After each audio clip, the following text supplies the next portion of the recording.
Car और bike मध्य मुहांमुही धक्का bike चालक गुरुतर अवस्था फिरिंगा गोष्ठी स्वास्थ्य केन्द्र में भर्ती।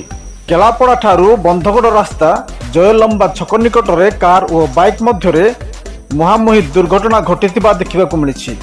एथिरे बाइक चालकर गुरुतर अवस्था रही बेले बाइक चालकर परिचय एपर्यंत मिलना। सेपटे गुरुतर अवस्था फिरिंगा अग्निशम विभाग तांको उद्धार करी गोष्ठी स्वास्थ्य केन्द्र को नहीं सेठारे चिकित्सा निमंते भर्ती करथिबा सूचना रही।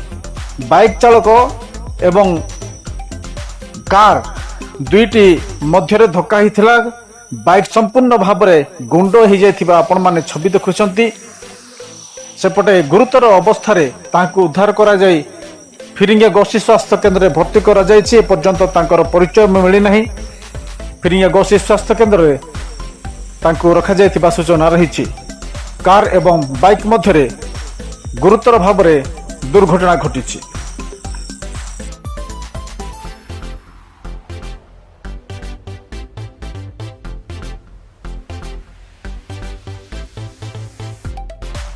दर्शक बंधु टिकिनिकी खबर अधिक अपडेट पाई टिकिनिकी खबर को सब्सक्राइब लाइक और शेयर करने को भूलिए नहीं।